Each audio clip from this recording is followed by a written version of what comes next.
Maybe I can start the conversation by mentioning the commendable work carried out by project delivery professionals during what's been a really challenging time. For example, the exemplary work done to deliver the construction of the Nightingale hospitals and the continuation of government's most major critical projects all through the challenging lockdown period. How important do you think these people are that are working on these critical projects during this period? Is there anything you'd like to say to those listening?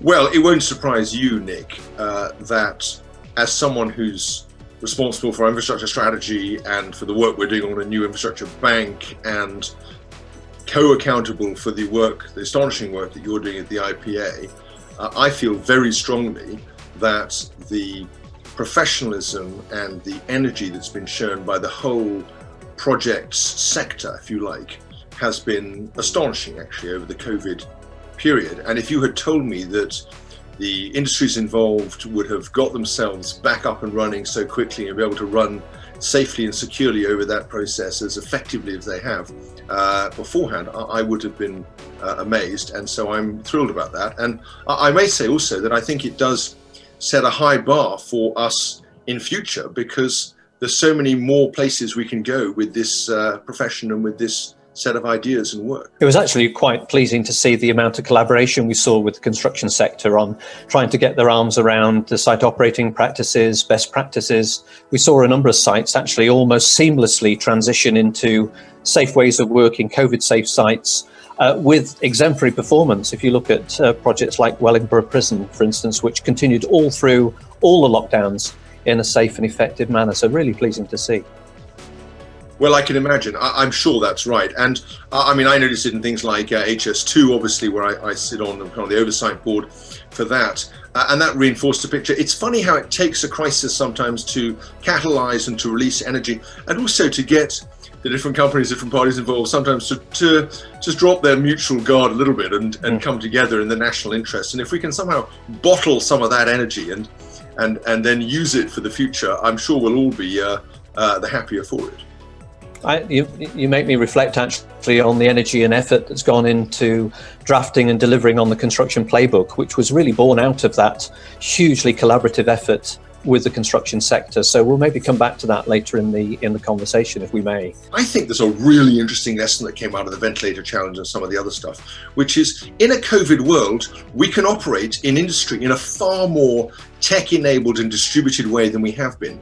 And I think that's a really big story that we can play out in relation to levelling up. Because if you don't mind that the people you really want are based in some hitherto remote location, then you can put them anywhere and know that they can play a really important part in industrial supply chain. So I think that's really important. If I look now at delivering the government's ambition, we clearly need to get the right people in place who are equipped with the right skills. And know that's something you're really focused on, and you've recently led on the ministerial training courses set up in conjunction with the IPA and Oxford Side Business School. I'm keen to get your thoughts on the value of that training, and then maybe in a wider context, how important you think training and equipping our project delivery professionals with the skills they need to deliver on this ambition. How important really is it to you? Well, I mean, I've been thinking about ministerial training for actually a very long time, and so this is a bit of a dream come true from my point of view. Of course, you do approach it, I think it's fair to say, with a degree of nervousness, because, you know, no politician likes even the implication that they might not be perfectly expert in every area in which they operate, and all the more so when they're holding ministerial office. But that's all the more reason why I think it's important to, as it were, kill the inner imposter and actually give ministers, who are, after all, supposed to be taking decisions and ultimately accountable for these projects, the kinds of skills, or at least the beginnings of the kinds of skills they need to interrogate the professionals as they push those projects through. So I think it's really important. And I have to say, I didn't know when we first put our little boat, when we put that little cruise stick on the water, I didn't know how quickly it was going to rush away, and it's gone faster than I could ever have imagined. We've gone, and now I think we're in our third cohort.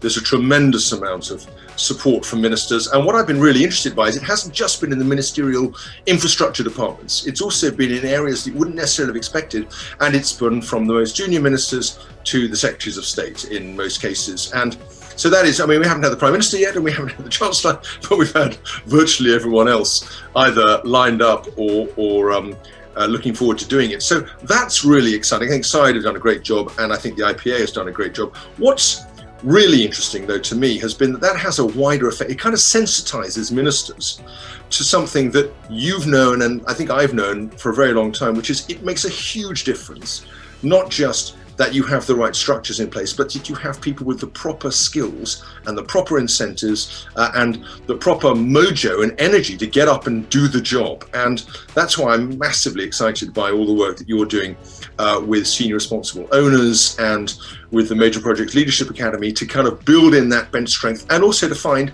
people who are actually going to act as leaders on projects. And if ministers can support that, then that's all the better. And you don't have to look very far. It's fascinating. I did one of your masterclasses the other day on the Ventilator challenge with a lot of other ministers, and it was amazing to see how that group of people from diverse sources had brought together a distributed production mechanism in an area where everyone had thought it was impossible to speed up development and to reduce costs, and yet they managed it. And if I can speak it slightly closer to home, with appropriate levels of disclosure, I think the work that the Vaccines Task Force, my beloved wife, did is another example of what you can achieve when you put really top quality professionals in place, and then you give them the support that they need to do the job. And so I think this whole area has come of age. And if you said to me that the one thing we needed in government was better commercial skills and better project management skills, and in some respects better scientific skills, then I think you'd be saying some very true things.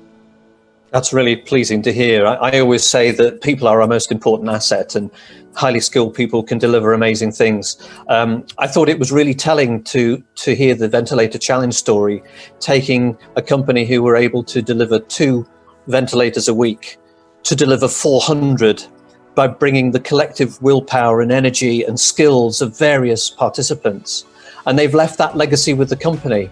And interesting, if you reflect into the Project Speed ambition to go faster and build back better, greener, and meet the net zero challenge, that's where we want to get to. So I totally agree with you. What else do we need? I was going to say maybe a challenge in that net zero space. What else are we going to need to do to deliver on the net zero targets for our major projects?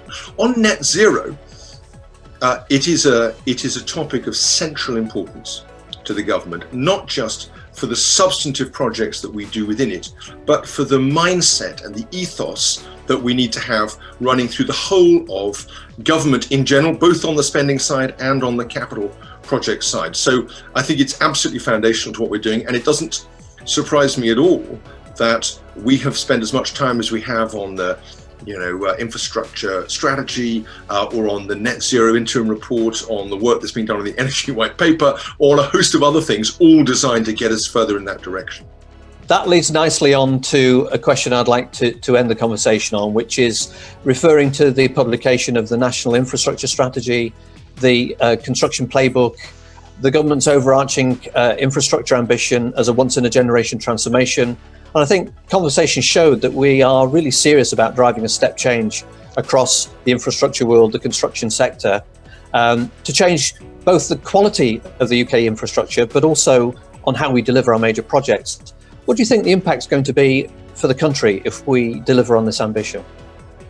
I think the impact is going to be profound and long-lasting. And if you just look at the scale of what we're trying to achieve of the National Infrastructure Strategy, £600 billion of aggregate investment, half of that £300 billion from the public sector, half of that another £300 billion from the private sector, you get a sense of the magnitude of the challenge and of what we will have done if we can achieve it. And so I think that's really important. The other thing I would say is just, if you look at the different kinds of projects, we're not just talking, although they are no small matter in themselves, about traditional infrastructure such as roads and rail. We're also thinking about the infrastructure of the 21st century, and that might be carbon capture and storage, it might be hydrogen, it might be distributed energy and green electricity generation. There's a whole raft of really interesting new technologies coming down the pike, and we want to be well placed for all of them. And I would say that one of the things I'm so excited about with this